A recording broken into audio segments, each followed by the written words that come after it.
شروع اللہ کا نام لے کر جو بڑا مہربان نہایت رحم والا ہے۔ ایک طلب کرنے والے نے عذاب طلب کیا جو نازل ہو کر رہے گا، یعنی کافروں پر، اور کوئی اس کو ٹال نہ سکے گا۔ جو بلندیوں والے اللہ کی طرف سے نازل ہوگا، جس کی طرف روح القدس اور دوسرے فرشتے چڑھتے ہیں، اس روز نازل ہوگا جس کا طول 50,000 برس ہوگا۔ تو تم کافروں کی باتوں کو حوصلے کے ساتھ برداشت کرتے رہو۔ لوگ اس دن کو دور سمجھتے ہیں، جبکہ ہماری نظر میں وہ قریب ہے۔ جس دن آسمان ایسا ہو جائے گا جیسے پگھلا ہوا تانبا، اور پہاڑ ایسے جیسے رنگین اون، اور کوئی دوست کسی دوست کو نہ پوچھے گا، حالانکہ ایک دوسرے کو سامنے دیکھ رہے ہوں گے۔ اس روز گناہگار چاہے گا کہ کسی طرح اس دن کے عذاب کے بدلے میں سب کچھ دے دے، یعنی اپنے بیٹے اور اپنی بیوی اور اپنے بھائی اور اپنا خاندان جس میں وہ رہتا تھا، اور جتنے آدمی زمین پر ہیں، غرض سب کو دے ڈالے، پھر اپنے آپ کو عذاب سے چھڑا لے۔ لیکن ایسا ہرگز نہیں ہوگا۔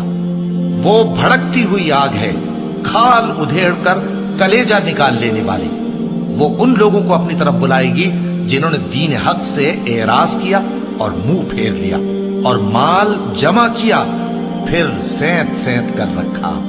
کچھ شک نہیں کہ انسان کم حوصلہ پیدا ہوا ہے۔ جب اسے تکلیف پہنچتی ہے تو گھبرا اٹھتا ہے، اور جب ملتا ہے اس کو مال تو بخیل بن جاتا ہے۔ مگر نماز ادا کرنے والے جو نماز کا التزام رکھتے اور ہمیشہ پڑھتے ہیں، اور جن کے مال میں حصہ مقرر ہے، یعنی مانگنے والے کا اور نہ مانگنے والے کا، اور جو روز جزا کو سچ سمجھتے ہیں، اور جو اپنے پروردگار کے عذاب سے خوف رکھتے ہیں، بے شک ان کے پروردگار کا عذاب ہے ہی ایسا کہ اس سے بے خوف نہ ہوا جائے۔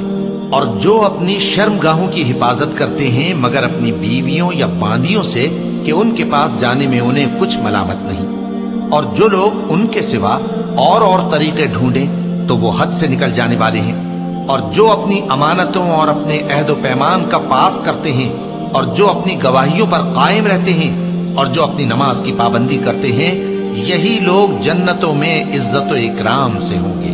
تو اے نبی، ان کافروں کو کیا ہوا ہے کہ تمہاری طرف دوڑے چلے آتے ہیں، دائیں اور بائیں سے گروہ گروہ ہو کر جمع ہوتے جاتے ہیں؟ کیا ان میں سے ہر شخص یہ امید رکھتا ہے کہ نعمت کے باغ میں داخل کیا جائے گا؟ ہرگز نہیں۔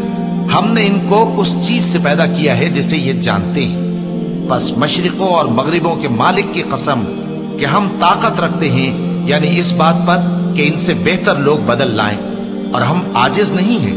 تو اے پیغمبر، ان کو باطل میں پڑے رہنے اور کھیل لینے دو، یہاں تک کہ جس دن کا ان سے وعدہ کیا جاتا ہے وہ ان کے سامنے آ موجود ہو۔ اس دن یہ قبروں سے نکل کر اس طرح دوڑیں گے جیسے کسی مقابلے کے نشان کی طرف دوڑے جا رہے ہوں۔ ان کی آنکھیں جھک رہی ہوں گی اور ذلت ان پر چھا رہی ہوگی۔ یہی وہ دن ہے جس کا ان سے وعدہ کیا جاتا تھا۔ زمین پر ہے، سب کو فنا ہونا ہے، اور تمہارے پروردگار ہی کی ذات جو صاحب جلال و کرم ہے باقی رہے گی۔ تو تم اپنے پروردگار کی کون کون سی نعمت کو جھٹلاؤ گے؟